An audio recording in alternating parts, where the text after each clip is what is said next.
Welcome into the CHGO Bears Podcast.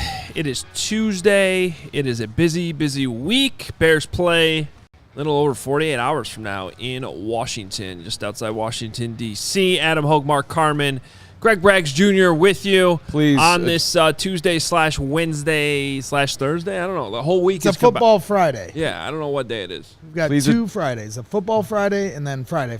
I would just like to be addressed correctly. Oh, the champ is here. World champion. Yeah. World? Sure, why not? Just go the whole distance. Mark Carman. Okay. Yeah. Leader of men. There was a big softball trophy victory that was claimed last night by CHGO. I mean, did you drink out of it? We sure did. I'm looking at this 2017, the Reader, 2018, Chicago Now, 2019, the Reader, 2020, pandemic, 2021, the Reader. Last year, WGN had it. And then right here, baby, where it belongs. And by the way, I'm just gonna say it right now, like Pat Riley did in '87. We're planning on going back to back. So I don't know if they're continuing the league for the people that are in it. I wouldn't even show up next year. So, but yeah, I don't see why we can't just Wow, that was big. That's how I'm looking. My eyes are already forward. We are steadfast. We are. How you like that? 670. Yeah. No, I mean, that's just one team in the league. There's a lot. Tell Parkins we said what up. Your boy. Right at Danny? Right at Danny. I don't think Danny showed up to one game the whole year. I don't care. Just going just at like Danny. Me on the CHGO side. Yeah, big win over 670 score in Odyssey last night. We will address more of that later on in the show. But Brian Baldinger is joining us today on Tuesday instead of Wednesday because the Bears play Thursday. We're moving everything up a little bit. And Baldy, really appreciate you moving your schedule around a little bit to help us out today. Thank you so much. Better Bears offense? I mean, even though they lost the game? I mean, come on. I mean, I know moral victories and all that stuff. We know all that cliche. But, I mean, the ball didn't hit the ground for the first 16 passes that Justin – the last pass that he threw, a Hail Mary pass, is the only pass he missed in the whole first half. Yeah. They went up and down the field at will. No, it was impressive that first half. They couldn't finish it. And, the bootleg that got Denver back in the game – this bootleg play action fake in this league right now, nobody is biting on the run. Everybody is overplaying the bootleg. And so you get Denver right there just playing that and gets out of Justin Fields' hands as soon as he turns around. That was unfortunate, but I thought it was good. Like the offense actually looked like it had design. It made sense. Like you watch these throws, I just went back and studied all the throws. All the throws, none of them were contested catches. Like they got rid of that stuff. Like it was, okay, we'll roll out here. We'll hit them going to the sideline. We'll hit them like on a button hook over the middle. Like this is the throw, make the throw. And Justin was really good doing that for the most part. Brian, 4th and 1 of the 18. Would you have gone for it? Yeah. I'm staying aggressive. I'm just staying aggressive. I live in Philadelphia. I just saw him against Washington this week. I announced the game. Philadelphia is making a living on this. We call it the brotherly shove now in Philadelphia. Maybe that's good. Like you just got to get with the rules here. And like you got a guy that's as strong as any quarterback in this league. Like you just push this thing across. So you liked the decision. You didn't like the call. Yeah. You didn't like them being yeah. So let's talk about this because I know I want to talk about Darnell Wright a little bit with you. Now, he technically on the play they ran out of shotgun, which is questionable on its own. He said after the game, I got to climb to that linebacker. The head coach said that the tackle there needs to chip and get to the linebacker. If you look at that film, that linebacker comes screaming in there. You tell me, that doesn't look like a block that's easy to make, especially for a rookie playing in his 4th game. Look, Darnell played well outside of a couple plays, the holding call at the end. Like he just has to realize he can't kill every kid that he's blocking like he did in college. Like just let him go. Let Khalil Herbert go do it. But outside of that, I mean, for the most part, he played really well. Like I've been telling high school, college, pro teams, like just study Philadelphia and see how they do it. And just 4th and 1, 3rd and 1 in your own zone on the goal line, short yardage, like just get the push going.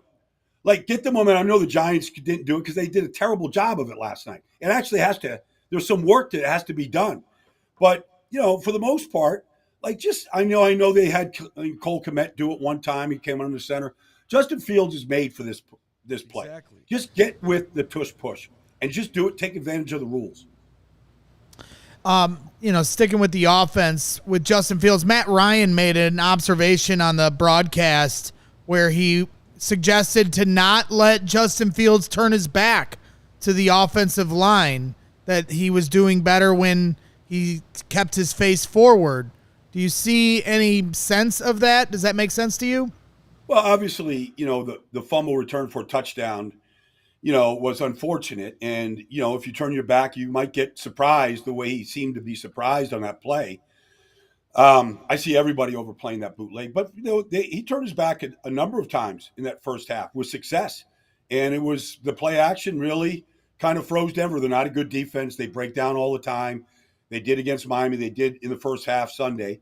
But yes, I'm not here to, criticize Matt Ryan, whatever he said. But there's times that, especially a guy as athletic as Justin is, take advantage of it. I saw Zach Wilson do it on a touchdown the other day of play action. Hide the ball, use your mechanics, let the defense try to guess who has it, who doesn't have it. There's a place to turn your back to the defense. So defensively, all right, we saw some signs from Justin Fields. I honestly look at this Bears team as if there's one area where they can keep getting better, it's probably more likely that's going to happen on offense than defense at this point. When you look at this Bears defense, I know we talked a little bit about this last week, but what can they possibly do right now to generate any more pressure other than just blitz? Because they kind of do it sometimes, but it's also just not really their identity from the system that Matt Eberflus wants to run. Well, look, you're starting two rookie corners out there, right? All right, so it'd be great if Kyler and Jalen were in the lineup and were healthy and could play. That might change things a little bit and some of the versatility of things you could do. The rookie broke down at the end of the game, and I don't know what he was thinking, but they ran right by him. Marvin Mims ran by him. But, look, I don't know how many times you can blitz Jaquan Brisker off the edge. It seemed like that was the one change-up. But they ran some twist stunts and did some things with their front four, which they hadn't done the week before against Kansas City. So you saw, some things that they did. I just think that they're a little limited right now by all the injuries. Eddie Jackson's out. Just guys that you would count on to either change things up, gamble, take some chances, see things that a rookie just can't see. You're a little hamstrung on the back end right now. So Gervon Dexter and Zach Pickens, Baldy, they're playing minimal 11 and 9 snaps, 21%, 19% of the plays. I'd like to see him out there more, but maybe you're forcing a rookie out there because you're just begging for help. What's your thought on getting those guys getting more playing time? Well, look, they're playing their first. They had 10 draft picks. The first 8 are all playing. Noah Sewell played every special team snap. They're all playing. Now it's a question of, okay, do you want to give them more? I don't know what the rotation is and what it's based on right now, but at this point, and I'm not throwing the towel in on the season or anything like that. You're already playing all 8. You're starting 2 rookie corners. There's rookies everywhere. Let them play. Let them get as much experience as you. If you believe in them, this is a Pete Carroll thing. I asked Pete one time, he was playing some rookie, and he had all rookies playing last night. He just told me a long time ago, he goes, look, if you think you drafted the right guy, don't be afraid to play a rookie because they might make mistakes early, but they're going to help you win late. So get them as much experience as they possibly. If they're good players, if you believe in them, get them as much experience as you can, as early as you can. So that has me just a little concerned, Baldy, because that actually seems to be what Matt Eberflus says all the time, too. I'm not afraid to play rookies. Last year he threw Kyler Gordon, Jaquan Brisker out there as starters right away. He did it this year with Tyreek Stevenson. That kind of just tells me they don't feel like Gervon Dexter and Zach Pickens are they can trust them enough yet, because otherwise I feel like they would be out there more. Well, it's hard. It's hard to play rookie linemen. I'm in Philadelphia. Jalen Carter is as talented a rookie defensive lineman as I've seen in a long time. He doesn't start, and he plays less than half the snaps. And on almost any given team, that guy would be, you wouldn't want him off the field. it's hard for defensive linemen because the game is just so different up front. I mean, nobody runs power football, even in the SEC. I mean, it's all spread, and you just don't see plays and the things that you see in the NFL, the traps, the whams, all this. It's hard to get your eyes to see everything that you're supposed to see. Now, to your point, the only way you're going to see it is by playing. So it's a little bit of a conundrum right there. Well, you talk about a rookie that's going to be on the other side of the field for the Bears here on Thursday. You got to see him in person, quarterback Sam Howell for Washington. What are your takeaways from him? Seems like he's off to a pretty good start of his rookie career or rookie season. And how can the Bears try to stymie him?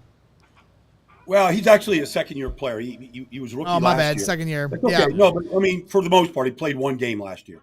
Okay. So he started 5 games in his career. He's basically a rookie. But I tell you, the week before against Buffalo, he just refused to take a check down. I mean, I think he was in the Patrick Mahomes playbook, with Eric Bieniemy. And he was taking these shots, and there was no need to take these shots. And he got picked off 4 times, and he fumbled, So, but he really came out against Philadelphia. I mean, he took the team right down the field and scored. I mean, the kid has poise. He sees the field very well. And last week, he said, okay, it's 1st and 10. I'll take the check down. I'll go to 2nd and 7. That's a good play. And, he fixed that aspect of it. And he made one good decision. And look, guys, they're in Philadelphia. The place is going nuts. It's 31-24. He's got 1 minute and 37 seconds and a timeout left. And he takes the team down the field and scores on the final play of the game on an unbelievable throw to Jahan Dotson. He showed a ton last week to me. And I think to his team and really to everybody in the NFC East. You have to respect this kid. He's got guts. He can run. He'll stay in there and take the wicked shot. He got sacked 9 times and hit 15 against Buffalo. He doesn't flinch. There's a lot there that you really admire about the kid. So, what is Eric Bieniemy bringing them right now? Because I found it fascinating that after all these years of him, getting passed up on head coaching opportunities, his name's been such a hot name, being on, the Chiefs OC, that he ends up taking a leap over to Washington, where as much as Ron Rivera is respected in the league, we love him here in Chicago too from his days here, that it almost seemed like Ron Rivera was on the hot seat and maybe wouldn't be there that long. So it seemed like a risky job for Eric Bieniemy to take. What has he given them so far in this young season? I think a couple things jump out. One, tremendous leadership. He is the offense. It's his offense. It's his menu. Second, I remember I was in training camp tour and guys were bitching in Washington about, how hard he coached. And I'm like, good. I hope they're bitching because when they start winning some games, you won't hear any of that. He's demanding. You see attention to detail. The offensive line really played much, much better against a very good front last week. I think he's got his hands all over the offense. And then he knows how to get the ball to his playmakers. Terry McLaurin is a great player. In any offense, he's a great player. He's got 3 tight ends that he uses. They're not as skilled as Seattle's tight ends, but he's got 3 tight ends that he has figured out how to use, get on the field, help protect. He leans on the run game. Brian Robinson's a good back. I see his hands all over this offense. And the demands and what he expects, though, I think is the biggest thing. And how he's not letting anybody skate on that team right now on that side of the ball. Baldy, Bears fans need something, and the one thing we can hope for right now is that Justin Fields and Luke Getsy unlocked the future for the quarterback and the offense. Do you need to see more to believe it, or are you hey, this is a good start, and I actually think that, going forward there is something there that they found? Well, it'd been nice to finish the game last week, take the ball down the field and score. You got the ball. In this league, 1.5 minutes is an eternity. Finish the game. Go kick the field goal. Go win the game. So that's disappointing to me. It's still on the quarterback to finish these games and make these plays. I don't care what's in front of them. It's up to the quarterback. So, but yes, it was a good first half. It was, for the most part, I thought they'd get a little conservative in the second half, up 28-7. I mean, it's just me, like, put the foot on the gas, keep it going. They haven't stopped you. Make them stop you. They gave up 70. The team has no confidence on defense from the week before. Like, bury them. And I didn't see that. So that was disappointing. So along those lines, on here. Yeah, I mean, like, I'm sitting there at the end of the half. It's 21-7, and they're kind of sitting on it. I'm like, what are you kidding? First of all, your defense is not going to hold them to 21 most likely. You need more points. Aside from this, the whole philosophy, which takes me to Matt Eberflus. 14 losses in a row. He looks lost in press conferences right now. So, your fan base is freaking out, and then this guy gets up there and he can't answer a question. He sounds like I just sounded right there. So, I mean, if they lose on Thursday, you've lost 15 in a row. If that happens and you don't look great, would you consider a coaching change this early in the season? I wouldn't change the coaches yet. I mean, Jimmy Johnson was 1-15 his rookie year. To his credit, all he did was figure out how he could improve the roster, like every single waking second of the day. Herschel Walker, I don't care how good he is. I'm trading that. I'm getting 6 picks. Like, I'm going to fix this roster. But that's back when Jimmy ran the draft, and he made every trade in the draft. He was the general manager, the head coach, the whole thing. And there's not many of those guys, that know how to do that. And I don't know if Matt does or not. But it's hard if you lost 14 in a row to sound confident, but you better figure out a way to walk into the room and walk into Hallis Hall and have, like, an exterior at least where you're firm and in command. And if you're, like, standing up there and you're not really sure, you're not sure of yourself, everybody's going to feel that, including the team. So if that continues. So I guess the $1 million question for Bears fans, and maybe we're skipping a few steps ahead, but right now the Bears hold the first and the second pick in the draft. If the Bears have the number 1 pick, is there any threshold that Justin Fields can surpass that the Bears wouldn't draft Caleb Williams? You have to draft the best player. Caleb Williams has been the best player for 2 years in a row in college football. Like, I worked with a kid when he was a 17-year-old high school kid in Maryland, and I thought if he went to the combine as a 17-year-old, he'd be the highlight of the whole combine when he was 17. Like, you walk him in a film room, he's breaking down every protection. He's breaking down every coverage, how to attack. He was doing this when he was 17. And his arm strength was every bit as good as Justin's or Russell Wilson or anybody else at that age. Now he's been coached by Lincoln Riley and Cliff Kingsbury this year. Like, he's the best player in the draft. You draft the best player. Figure out everything else. Wow. Which, okay, that just confirmed what I've been believing when I was driving in today. The Bears should just forfeit the rest of the season. There's nothing to be gained by playing. Just turn the lights off on this show. We'll come back and draft when it's draft season. We'll figure out something to do. Don't worry about us. Yeah. Okay. Right. That's Baldy, if you can't tell, this city needs a victory. This team needs a victory. Look, I feel you. I really do. I mean, I played on a 1-15 team 1 year in Indianapolis. I was afraid, like, they didn't have DoorDash and all this stuff back then. Like, I didn't want to go to the grocery store and, pick up bread and peanut butter. Like, I didn't want to do anything. Like, I just wanted to hide. It's, it's hard. It's really hard. Baldy, you got one more? I just want to just touch on Claypool before we go. Baldy, he's one of the most talented players on this roster. Is he? Talented. I would say. Well, no. Okay. Can the guy run a route? Like, can you count on him? Will he go up and compete for a ball in the air? Like, I understand what you're saying. He's 6'4", got all this stuff. I mean, Pittsburgh felt like they fleeced Chicago when they traded him. I mean, it was a fleece. Like, they couldn't wait. Like, I'm not here to badmouth any player. But if you say he's one of the most talented players, all I want anybody to tell me when they say that, show me. Show me the talent. Fair enough.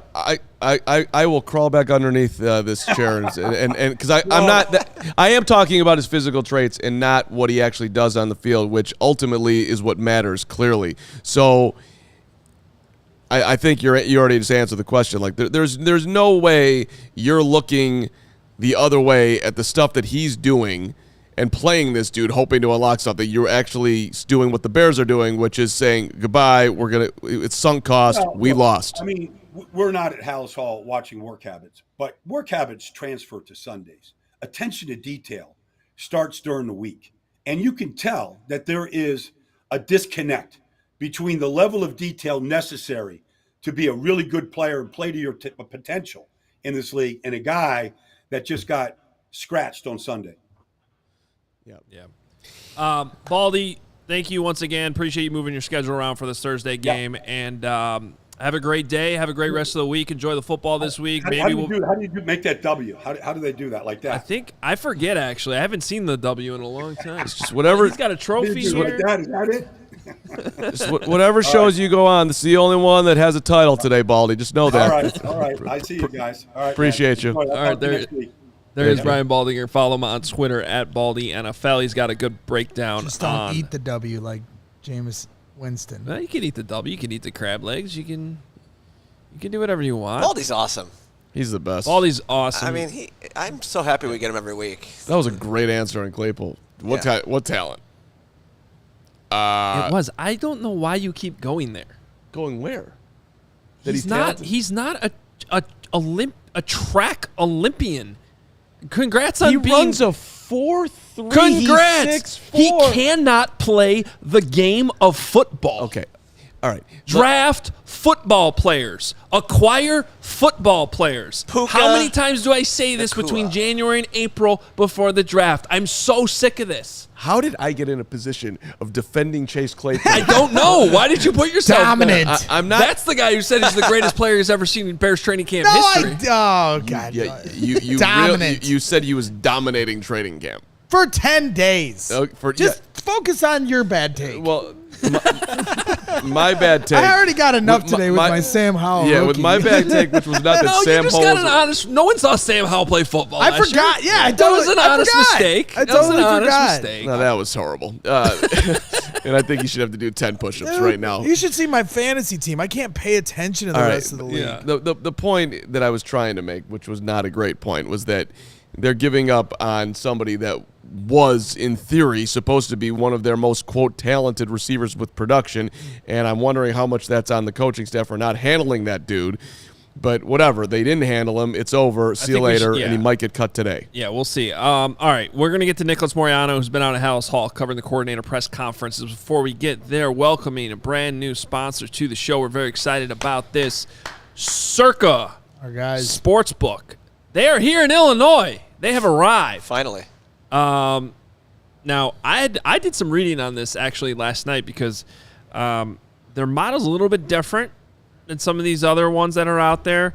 And I'm not gonna lie, I'm not the biggest hardcore gambler dude. I think it's a lot of fun, but some of these terms and things they need to be explained to me a little bit. I'm not gonna lie, but I read up on this. I tried to understand it, but the bottom line is Circa tries to, instead of giving you all those promotional things all the time, they just try to give you better odds. It's as simple as that, right? So games will strive to be a -110 split on the Circa sports menu, unlike other sports books which use -115 or -115, -20. It means they're taking less of the basically your money off the top. Yeah, the VIG, man. It's all about the VIG, the juice. The juice. What's VIG?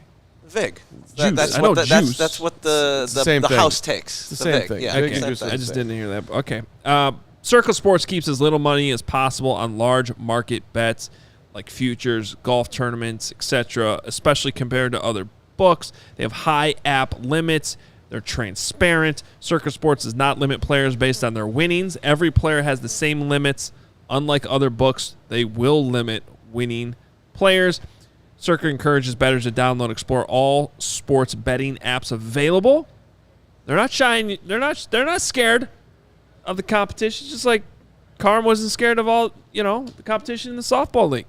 They encourage you to compare the lines from each sports book because you're going to see that theirs are the best, and their customer service is unmatched. There are real people behind the Circa Sports brand who resolve issues in a timely fashion, unlike other books who will use chat bots. All aspects of the app are being run by the same team that runs the main Circa Sportsbook at Circa Resort and Casino in Las Vegas. Download the Circa Sports Illinois app at circasports.com/Illinois-app to sign up today. Also be on the lookout for Circa events, watch parties, and tailgates. If you or someone you know may have a problem with gambling, call 1-800-GAMBLER.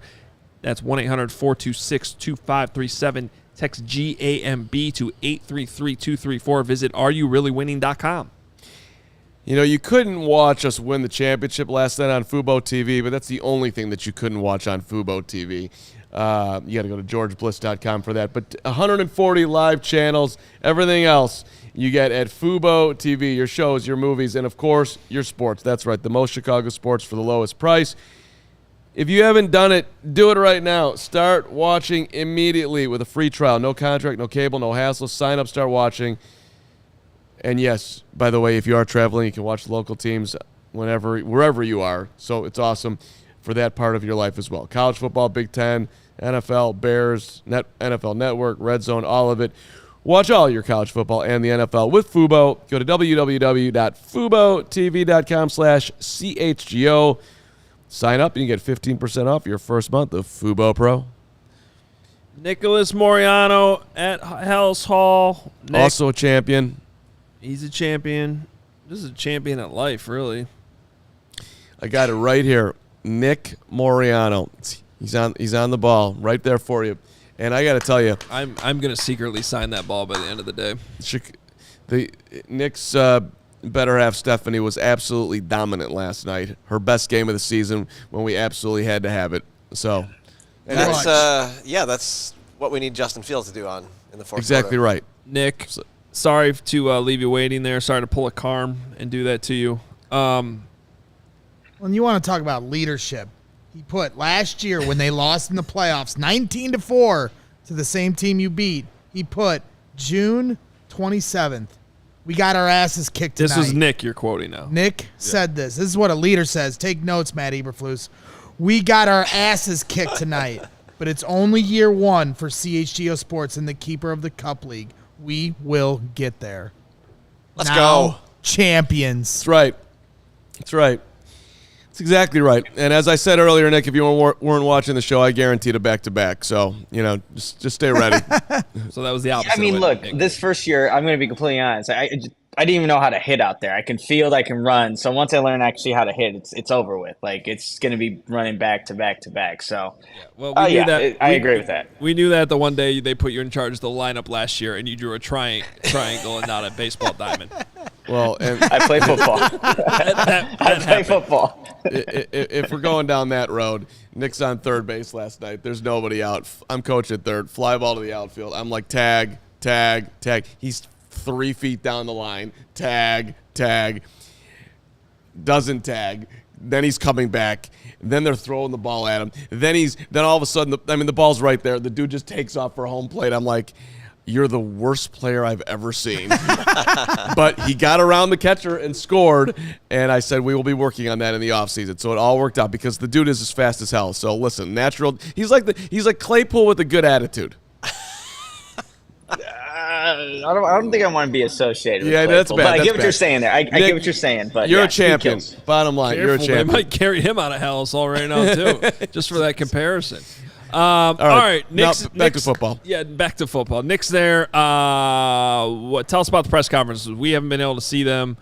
You had Luke Getsy and Richard Hightower and the that's all who talks Fourth now. and one. What did he say? Was anybody fired? Nobody was fired. But here, before we get to the 4th and 1, I want to go to the strip sack fumble that really was the game-changing play in that Bears-Broncos game. So Luke Getsy was asked about it. He said, and was asked, what's the coaching point on that?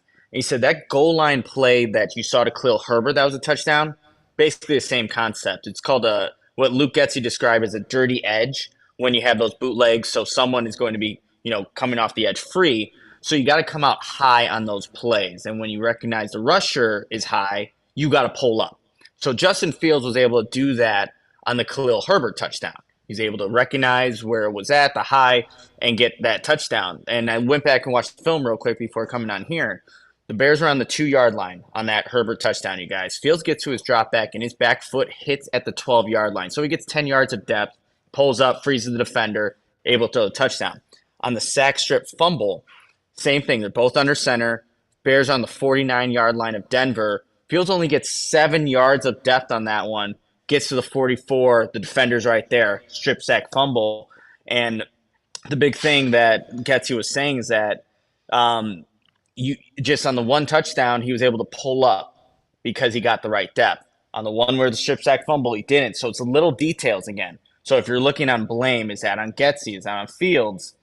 Now you see where the depth is at. It's probably on Fields on that one. So, okay, because I haven't seen the press conference. That's fine. You're probably right with the 5 yards. It's a great observation by you, too. Did he then follow that up with, but maybe I shouldn't have called that play? He did not, but he did say how... Sorry, that's what's bothering me here, Nick. Right? Like, it's okay to point out that, hey, that the quarterback didn't get the same amount of depth. But maybe you should also add, Justin kind of bailed me out on that last one, too, when he got that touchdown to Khalil Herbert, because Justin made an incredible play on that. And it's like, we probably should have seen that they kept blitzing the boot, and maybe I shouldn't have called. Like, even if it's not even how you feel. That's what, in my opinion, that's what good coaches do. They still deflect some of the blame off the players. You can explain what the player did wrong, but then also add, I got to do better too there, and maybe I shouldn't put that player in that position. The same thing happened with Darnell Wright takes the blame for the 4th and 1. I got to get to the linebacker. Then Flus comes to the podium. Yeah, the tackle there's got to chip and get to the linebacker. Meanwhile, we have Josh Lucas on Hoge and Johns today breaking down film, and he's like, there's not a single tackle in the league that could get to that linebacker the way the linebacker basically run blitzed on the play because they knew what play was calling. It was a bad play call. And I haven't heard anyone else. What did he say about that? Did he take any responsibility for that call? Yeah, so the 4th and 1, he wanted to make sure everyone was on the same page in terms of what that call was and so they can execute it properly. But he did say, Getsy, that Fields was comfortable with it. That was a play. That was the 3rd or 4th time they ran that play in that game. And Luke Getsy said defensively how they were lined up, it was perfect for what that play call was. But then, again, he also said we just didn't do the job, didn't execute on our part based off of what the defense was presenting. And, again, he said that this was a play that Fields was comfortable running. He made the right decision to give it. Getsy said, so Fields made the right decision, just, again, didn't execute it right.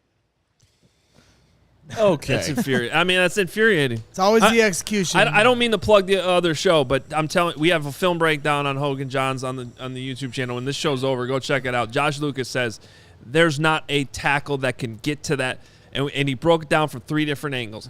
There's not a tackle that can make the block on the linebacker. Asking that player to do that is not fair. And I feel the same way about the boot, the fumble. Okay, maybe if Justin goes 5 yards back, it's not a fumble, but he's got nowhere to go on that one. The guy is in the backfield on his ass too fast because it's too predictable. Both of those plays were too predictable. The players reacted, the Denver Broncos reacted like they knew what was coming. And bad things happen for the Bears on both of those plays. And it's not just all on the players. To put it all on the players, quite frankly, I think is bullshit. And real quickly on that strip sack fumble, too, you see the design. Cole Kmet's kind of going from left to the right. It's supposed to be open on the flat there. That's not there. So even if Fields avoids that, that dirty edge defender there, there's nowhere for Fields to really go with it, and unless he improvises and makes something happen out of nothing. But I asked Luke Getsy, too, about Washington. What's kind of the challenge of running those nakeds and boots against a front like that? He says it's a challenge every week because when you got a guy like Justin and everyone's planning for it. So going back to what you kind of said, Adam, everyone's planning for Justin, for their edge rushers to kind of rush at Justin freely. So they know that's going to happen. But like to your point, they're still doing it anyway and expecting Justin to make the right depth, the right read, to make an incredible play out of it, to maybe make something happen offensively. Did anybody ask him, Nick, whether or not he feels like they've found a formula they can use going forward here that's going to give this offense some relative consistent success? Yeah, so he was asked a question about that, what can carry forward from that game. And he said, like, the offense had 78 snaps as opposed to around the 50 that they've been having in the previous games. And just when you get the explosive plays and are able to run the ball, that you can carry that over. But he was also asked, is that more progress on the Bears offense or, playing a crap defense? Right. And Getsy said, well, everyone in this league is really good. Every challenge is different as well. But and then he went into talking about Washington's front and how good they are. But to extent, I do see what Luke Getsy's saying, but, Denver's just giving everybody yards and points at this point. So we got to see how they're going to get creative. And I think that was something that Cole Kmet said in his press conference yesterday, that against Washington's front, you have to get creative. When I asked Luke Getsy the question about the nakeds and boots, like, how does that change up your game plan? He said we just got to get creative to get every aspect of our game going. So in this Thursday night game, guys, if we see something different offensively, creativity, so to speak, I wouldn't be surprised, because we heard it from Cole Kmet, just kind of heard it from Luke Getsy. So we'll see how that plays out on Thursday night. You bring up Cole Kmet, and this is something I really am, even if we're a game later, look forward to asking him about on this clarification. But I want to get your perspective on that interception play, because he explained it, Justin explained it. They're trying to take responsibility for what went wrong. But at one point, the thing that stuck out to me in Cole's explanation was he said, I ran that route a little longer than we normally do because I'm trying to get the first down. But then why did he stop? That doesn't align with the logic he's trying to say. If he's trying to run the route longer because he's trying to get to the sticks, to me, he stops. And Fields is throwing with anticipation to lead him to that spot. So I don't understand. To me, that confuses me. If he's trying to get the first down, but why are you stopping then? Yeah, so Cole Kmet, he's stopping, and then he's going to break back out the other way. And that's wwhy Justin Fields put it to that spot. Cole's going to try to create leverage with his body and go the opposite direction. But Luke was asked about that, the interception. And he did mention the depth of the route. You have to give it more time to develop. So for Fields, again, I think that's where if you have a little bit more time, he's going to see that Cole's trying to create separation going the other way and doing what he's supposed to do. And I think just, Fields saw something differently, wanted him to, quote unquote, play football, kind of improvise there. And that's kind of why Cole ran it the way he did. But again, those two were just not on the same page, the same wavelength. And just going to, it's going to take time, I guess, to see those guys. But those are two that you expect the chemistry to be there. What's frustrating is he actually does try to anticipate the throw there. He tries to throw anticipatory throw there, and it turns into an interception. And then however many snaps it was before that, just a couple on the intentional grounding, he misses the anticipatory throw. He should have the Tyler Scott, and he just doesn't take it. He doesn't throw it, and then the protection in front of him is crap, and then he dirts the ball when he can't, when he's in the pocket, and it's intentional grounding. So this is the battle right now that's going on with Justin Fields, and I don't fault him for the interception because I would much rather see him pull the trigger. We're at that point. Throw the ball, and learn from it on the back end with the wide receiver. Trust that it's not going to be an interception, even though in that moment it turned out to be. That sucks, but I'm okay with that interception at the end of the game. Is Tevin Jenkins going to play on Thursday, or is this something where he's going to get eased back by after the extended break? Yeah, Luke Getsy was asked about Tevin Jenkins, and he was asked, does he have a legitimate chance to play? And Getsy said, I would assume he has a legitimate chance. There, there are a couple benefits for Tevin Jenkins. He's not one of the new guys. He has a comfort level there. But really, ultimately, they're excited to see how far he can come in these next couple of days. You have some walkthrough practices, so you're not going to see, what a typical week would look like if you're trying to get a player acclimated back into the starting lineup. But he said, I would assume he has a legitimate chance, you guys, and that would be a big upgrade for a Bears offensive line. Like that play that you mentioned, Adam, where the intentional grounding, there's 3 down linemen and 5, 5-man protection, and yet you somehow get defenders in the backfield. Fields has the intentional grounding. That cannot happen. So maybe if Tevin Jenkins can play, it's definitely going to be an upgrade for that offensive line. The guy who hit Fields on that wasn't even really rushing. It was just like, oh, the guy's not blocking me anymore. I guess I should go rush the quarterback. Hey, so this whole interview here started with your manager oddly throwing you under the bus after a championship win for.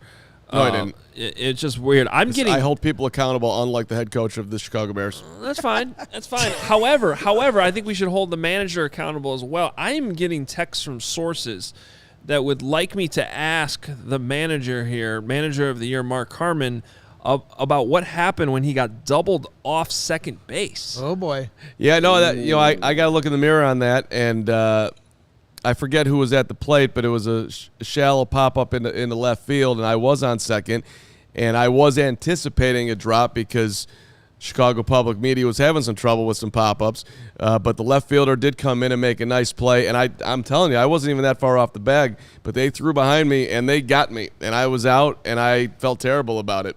So that's 1,000%. Like you were a little too far off the bag. I was. That was I want to hear excuses. I was going to say, so here you are, okay, I'm better than Flus because I'm holding my players accountable, but you kind of just pulled a Getsy because you blamed it on one player, but then you didn't turn it on yourself either.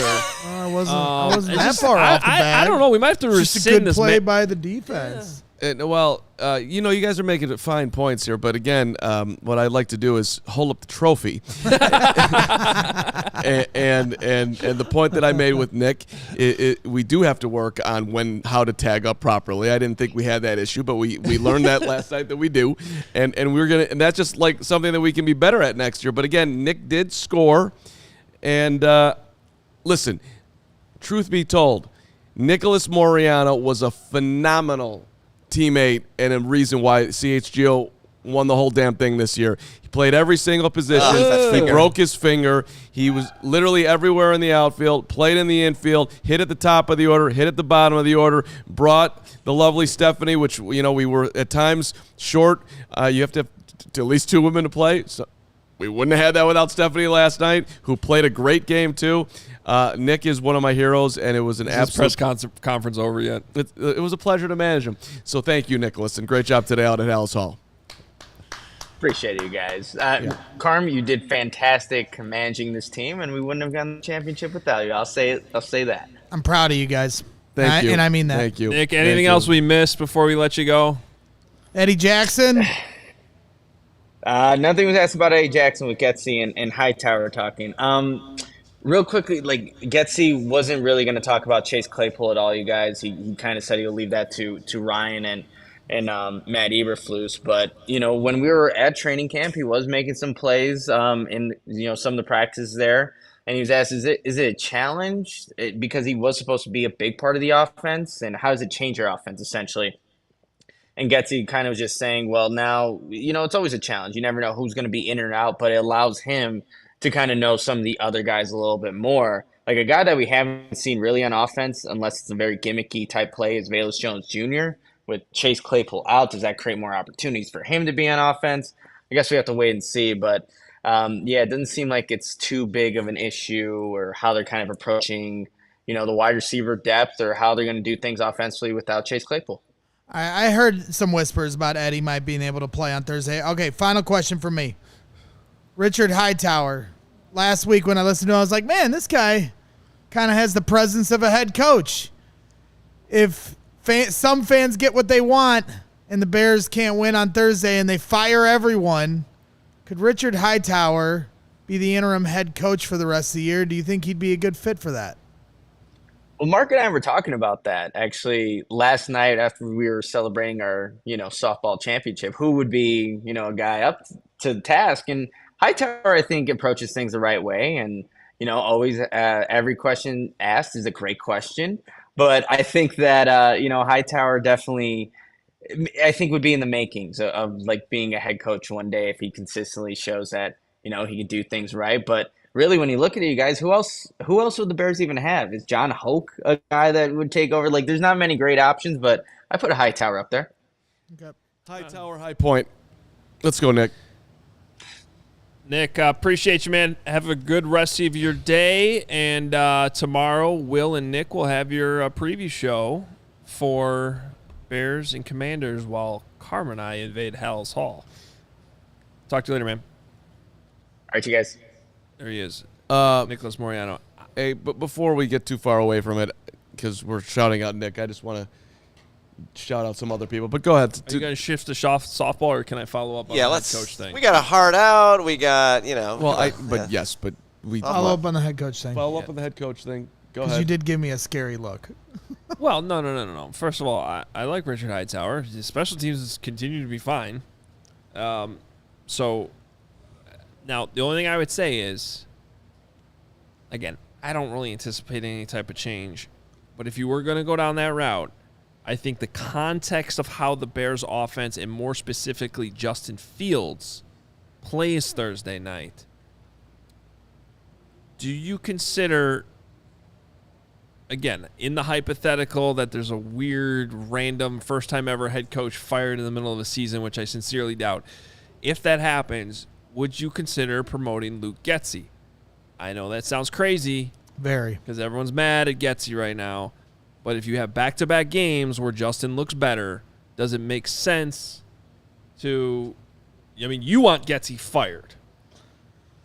I'm just saying, if it's 2 games in a row where the offense improves, where Justin Fields is improving and looking better, I don't see how getting rid of that guy – and trust me, I just got upset with him about the press conference. I hate some of these play calls in the fourth quarter. I think a lot of this stuff's been too predictable. So I'm by no means sitting here like banging the table for Luke Getsy to be named interim head coach. I'm just saying I don't know that we just can't lose sight of what's still important here, I guess is my point. Putting Justin Fields in a worse position for the rest of the season, I don't think that's smart. Would you say he's done a good job of developing Justin Fields? Well, what I'm saying is if it's back-to-back games, though, where all of a sudden that development's coming around, getting rid of the OC when they have a good relationship, as far as we know they still do. That's fair. If they take another step, and that was the headline of our show, if they can take another step here on Thursday, win or lose, from an offensive and quarterback standpoint, then I'm giving that a little more rope, 100%. Listen, as a CEO who wins championships because of guys like Ben Werner, who stepped up at short, and Adam Harris in center field, and exhausting. I honestly wish the score had won last night. And Brandon Harris at left field, who had just a phenomenal game last night, and Fish on the mound. We're gonna hear about this all year. And Nick, and everybody who contributed, from Mario to Sean to Herb, our all-star DHing. He can't win at tennis, but he's got this now. You absolutely do not take the offensive coordinator away from the quarterback right now. You just don't. That's right. All their names are on there. Never a doubt.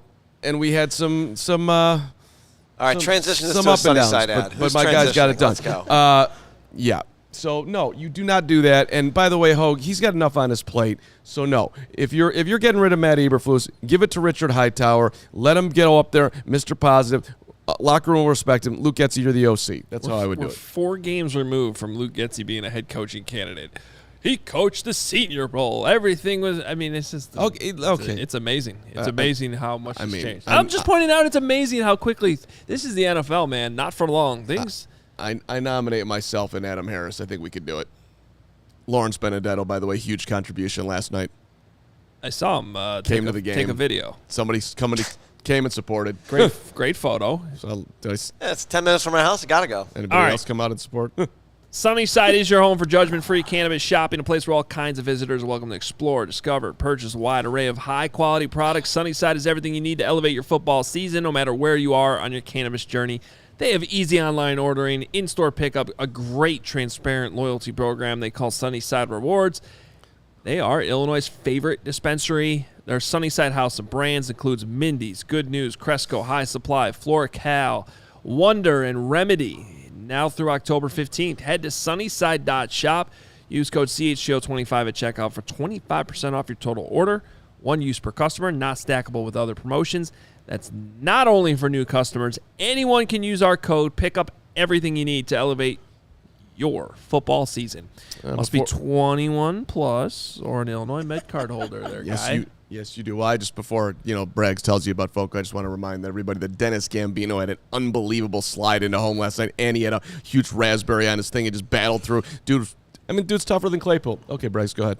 Yeah, and you know what else is unbelievable? The support we get from FOCO, FOCO. Use the code CHGO for all non-presale items. Get fitted out in the best sports gear around. Hoodies, shoes, signs, bobbleheads, and everything in between. Playoff baseball season is here. No more Chicago playoffs are dashed with their hopes and dreams, but you can still get Aloha shirts, straw hats, polos, bags, and everything you need for a game. If you root for a baseball team outside of the city and you're going to a game, get fitted out with FOCO. The set decorations you see here, the Justin Fields bobblehead right here on the table, and everything you see behind us, they donated and showed some love here to our set. So go show them some love and check out FOCO.com or click the link in the description below for all non-presale items. Use the promo code CHGO for 10% off. All right. Now we shift to our guy, Ray Scarpelli, our car guy, our fantasy football guy, our Bears guy. You name it, he's got it. And Ray is joining us now on the show. Again, he usually joins us on Wednesdays, but it's Tuesday, Wednesday, and Thursday all in one day today. So, Ray, what's going on? Welcome. Wait, hold on 1 second. For some reason, hold on. Give me a second here. I'm in live mode. What's happening? Nice balloons, Ray. You look great, Ray. Hold on. Here we go. I believe in you, Ray. There we go. Ray, you're tougher than... Sorry about that. There he is. Hi, Ray. Thanks, guys. Ray, did you miss us? Oh, of course. I mean, all I could imagine was just your reaction during that Denver Bears game. I was driving up to Galena at the time, and we were listening to it on the radio. And on my grandpa's farm, there's not really good reception, right? So I can't really follow along on my phone too well. But we were up 21 points. I'm like, okay, we get a W. Well, we continue through the farm, and I get better reception, and I find out we lose. I'm like, how did this even happen, man? I mean, just it was brutal. Essentially like in Indiana Jones Temple of Doom, where the guy rips his heart out and shows it to him. That's what was happening to me in that moment. Ray, I'd like to congratulate you on being a part of this program because, let's be honest, the numbers have been going crazy. I'd also like to apologize to you for the football team that is not giving you any joy. But they're good. But we have to stay positive, Ray. You loved what you saw from Justin Fields. Tell us, Ray. You're back in there. You believe in QB1. You were standing with Fields. You were doing everything that we begged everyone to do. Dude, of course. I mean, here I love Fields. I mean, here it was one of his best games as a passer. I mean, that's kind of what we wanted to see in game one, but we get in this game, so all good, right? These things take time, but. You know, it's interesting. I mean, there's a lot of discussion, right, with, you know, the draft position and everything. So we'll see what happens. I mean, here we got Carolina's pick. We got, obviously, our own pick. So it's going to be interesting to see how things shake out as the season progresses. Ray, what kind of car is that behind you? Dodge Challenger in the sublime green. It's a beautiful car. Beautiful car. I like that. I like that color. All right, so you texted me this morning. I like this. So Ray's our fantasy guy. Hoge Mansion now has 6 garages built. This is unbelievable. Look at that Dodge too, Ray. I think my biggest surprise about Hoge was that he's a pickup truck guy. Would have never in a million years. Not anymore, though, because I went to Ray and I traded in for the Cherokee. They got the third row. Well, the fact that you had one was a big surprise to me. Why is Hoge Mansion trading anything in? Just add on. You're a 10-car guy. You drive this on Tuesday, that on Wednesday. Let's go. I wish. I don't. I have a 2-car garage. That's all I got. By the way, you're not the only one. I park on the street. Yeah. All right. So Ray's our fantasy guy, and he was texting me this morning. His fantasy league, they have this. I love this rule. If you beat somebody by 50 points in their fantasy league, you get to rename your opponent's team. Oh. So he wanted our commenters to help rename the team. So, Ray, I assume you're the King of the Hill team? Yes. In this scenario, and Getting Gritty, sorry, buddy, you got blown out. We need a good team name. I mean, that looks like... All right, so Getting Gritty, explain him to us. Like, who is he? What's his favorite team? So I can kind of find something here. So I'll give you the scouting report on TJ. So we went to college together at Augustana College in Rock Island, Illinois. It's about 3 hours west of here. It's kind of on the border of Illinois and Iowa. Him and I were in the same fraternity, and he was actually one of my pledges his freshman year when I was a senior. And we've been friends kind of ever since then. His wife and my fiance get along really well. We, got a really good group of friends. We're gamers, right? We play Call of Duty. He's a big Bears fan. We've gone to a couple Bears games together. He's a big golfer. He likes to play golf. He actually has a golf apparel company as well that he's getting off the ground right now. It's called Driving Greens. They actually got some really good gear, so you should check them out. And is he a Bears fan? Yes, he just said he's a huge Bears fan. I think we have two options. It's got to be something with Claypool and or Flus, and perhaps combined with golf. If we don't necessarily have to incorporate the golf, but who would he be bothered by more? Maybe something with Taylor Swift, since she's taking over the football world. He absolutely hates Matt Nagy. That is one thing.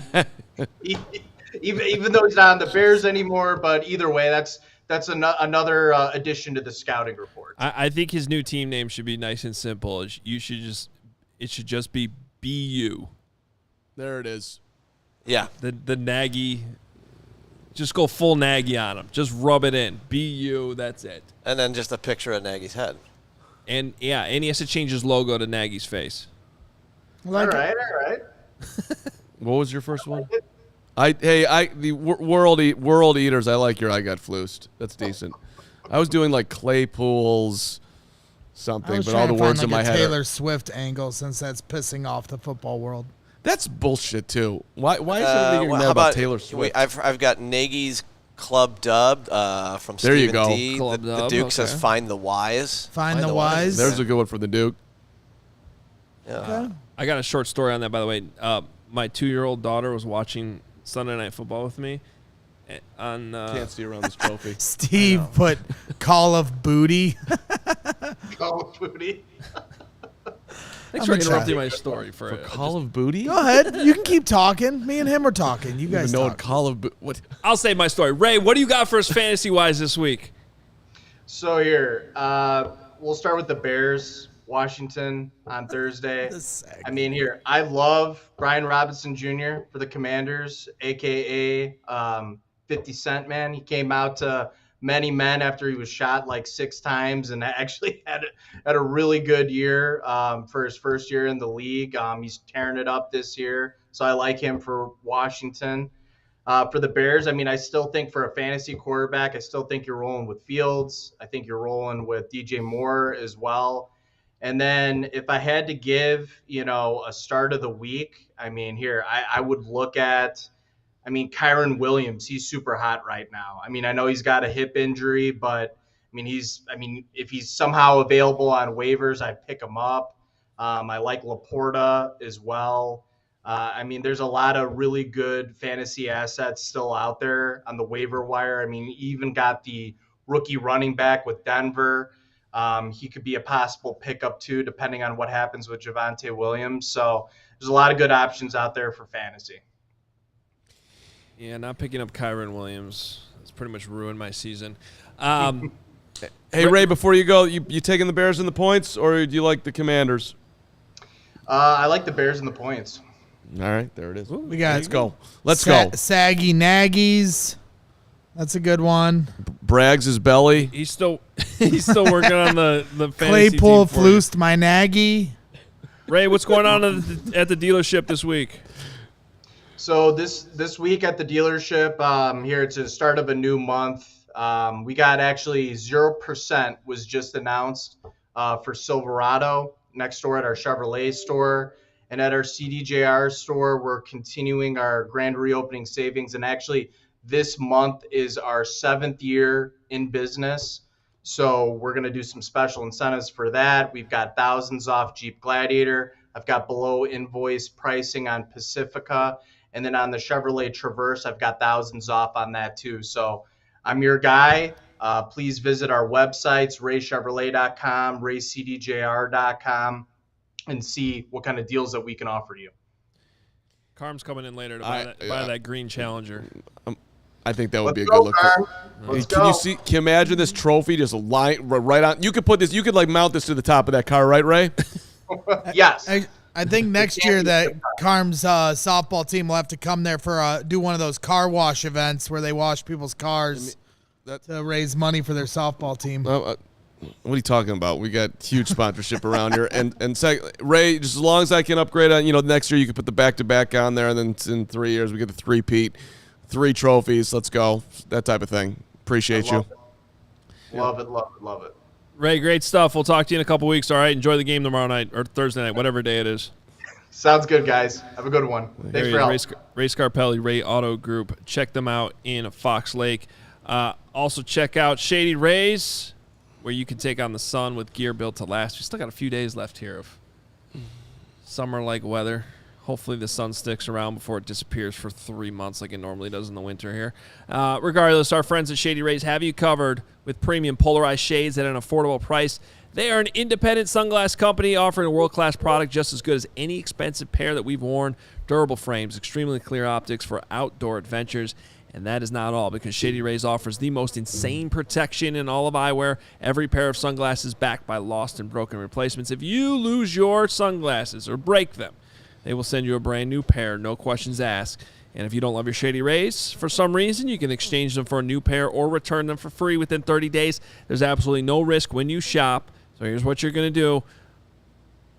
Go to ShadyRays.com. Use code CHGO for 50% off 2+ pairs of polarized sunglasses. Get that deal right now. ShadyRays.com. Code CHGO. Try for yourself the shades rated 5 stars by over 250,000 people.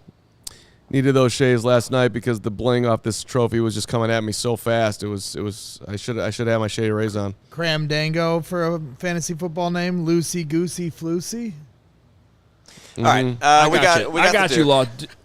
Super chats. Chris Panko had an amazing contribution this year. Audrey Wayne. Okay, we got to go in like 4 minutes. We have 11 super chats ranging from $20 down. I'll to be quiet. I'm not going to talk I for won't this say whole a word. 4 minutes. All these super chats are also part of this championship. Go ahead, Hoge. The Duke, $20. I want to play hypothetical. Let's say you're my bookie and I want to bet that the Bears coach gets fired after we lose Thursday. What are you setting my odds for at over 0.5 coaches fired? What about if I change it to head coach? Oof. Duke, you're. By the way, you 6% chance. The books do have. Oh yeah, first coach fired. Props on that for first coach fired. So I mean, there is actually. But after this week, I would take the under. Excuse me. This thing's so big. It's a wild card with Kevin Warren, That's Duke. what she said.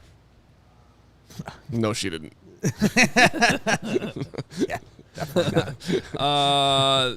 The Duke 811 again, $20. I love that Baldy called you out on it. Guys with measurables aren't talented football players by default. You don't get points for running the 40 on the sideline. Cram. Poles has built a crap roster based on track and field stats. Yeah, you dumbass. Yeah, Cram. Ryan Poles has some work to do. $20. Carm is the perfect fit for CHGO Bears. He starts singing and we think we've hit rock bottom. Now he's softball king and he's going to talk our ears off about it. Remember, with the Bears and with Carm, it can always get worse. Wow. Wait till you hear the songs. Turned against you. Yeah. Wait till you hear the songs he's got. Duke, saved up for us. I just gave you a part of this trophy, and you know what? I'm still giving it to you because you're allowed to 100% express your thoughts on my championship He's team. paid his way into bashing Also, you lied. There is not 2023 CHGO written on here, nor is there 2022 WGN. Well, it will be written on. Why didn't they honor WGN last year? It's messed up. Apparently, I don't know. Also, why is that thing so heavy? It's a piece of plastic. I mean, it's not heavy to me because we just. I like this one from Steven. $20 from Steven M. Don't know the guy's name in the middle, but he said we should put in a Taysom Hill package for Fields and play Bagent. That was ridiculous. He's improving, and I hope he continues to prove you wrong throughout the year. Yeah. My name is Carm Steven, and I am a champion. I am a champion. Thank you, and I am happy to be proven wrong about, if you want to put it like that, on that take. Seth Crane, $20. I've made up my mind. If the Bears fire the staff, the last OC that I can remember that took an older QB and turned them into an MVP-type player was Shanahan. I want Ben Johnson, proven play caller, revived Goff's career. Seth, we are going to have a show coming up probably fairly soon as to who our top candidates are to be the next Bears head coach. Daniel Trump, $10. Only one backup on the O-line right now. Tevin Jenkins is back. Nate Davis is back. Cody at center. Darnell Wright at tackle. At right tackle. Should be a little better. Well, that's assuming Tevin can play Thursday. You're also putting Cody back at center. Of course you are. Have you seen the other guy? Okay. I'm just assuming that putting Cody back at center. Okay. Yes. Okay. All right. You have to. Ethan Rucker, $9.99. I live in upstate New York, and I'm surrounded by Bills fans. They were happy that Edmonds wasn't back in Buffalo, saying that he's always a couple seconds behind the play. I'm afraid we're starting to see that. I wish Tremaine Edmonds had Jack Sanborn's instincts. So far, the best thing I've seen about Tremaine Edmonds is his press conferences. When he talks, I find him to be very enjoyable. But this is if you're talking about things that matter, by the way, trading a second-round pick for Chase Claypool, that's bad. But going a 5-year deal at $19 million for Tremaine Edmonds is worse. Well, Edmonds hasn't. Okay, it's been 4 games. He's not terrible. He's been a pretty solid player. He's a couple-time Pro Bowler.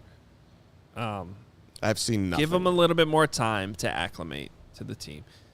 Is that an Australian $7.99? Correct. Yep. Adam Simpson.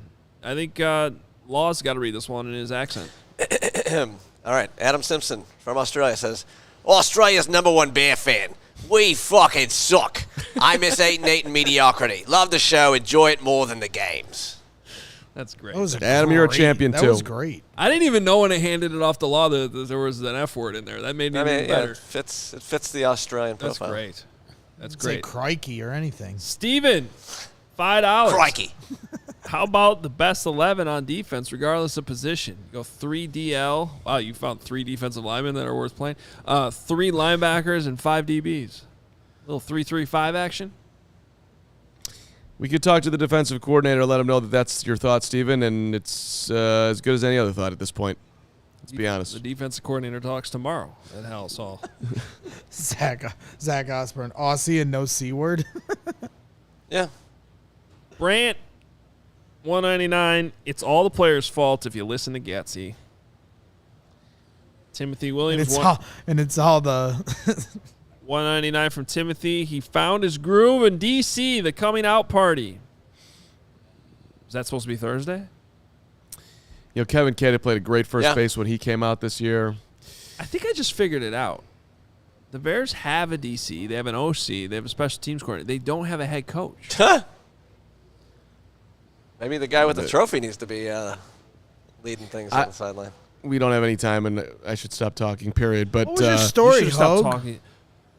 So Sunday night I get home. My daughter, she's running around the house yelling, "Da Bears!" Should I tell her to? Maybe she should. I don't know if I should tell her the truth on that. But regardless, she's sitting there watching football with me, and I actually have like a 3-minute video of it on my phone, and just all this stuff comes up. Like what's a sack, whatever, blah, blah, blah. And Matt Nagy pops up on the screen. And I go, that's Matt Nagy. And she goes, why? And I was like, exactly. I was looking for the whys. That's Livy's. She knew that. That's the intuition that comes when your dad is Adam Hoge. You just sense these things. Or she's got that too. Or she's just a 2-year-old that says why a lot. But, I thought it made sense. This stupid trophy. I haven't been able to see Braggs or you the whole show. I know. That seems like a positive. It's been just I forget, who I've left out. Brett. Brett was great this year when Brett came out. Joey, game 1, dude was fantastic. I have 10 perfectly healthy digits. I'm very happy you guys won. I'm going to end this show now because CHGO Cubs is coming up at 1:20. And this trophy will be back Thursday night. Yeah, it's a week-long thing. Yeah, well, can it please be put down there? next time and not waved around the whole Yep. time. Preview show tomorrow with Nick and Will. Yep. Then we'll be back here for game day on Thursday. Also, if you missed it last night, Bears After Dark, Braggs, Corey Wooten. Really good stuff. Make sure you go check it out. It's on my to-do list today on my drive home. You can always find our show as a podcast, even if you're not here on the YouTube channel. Check it out and rate and review, too. If you give us a 5-star review. 4-star equals a 0-star review, so it better be a 5-star. Thank you very Here's your much. chance, Be kind. Carm, as we leave, you want to sing We Are the Champions? Sure, why not? We are the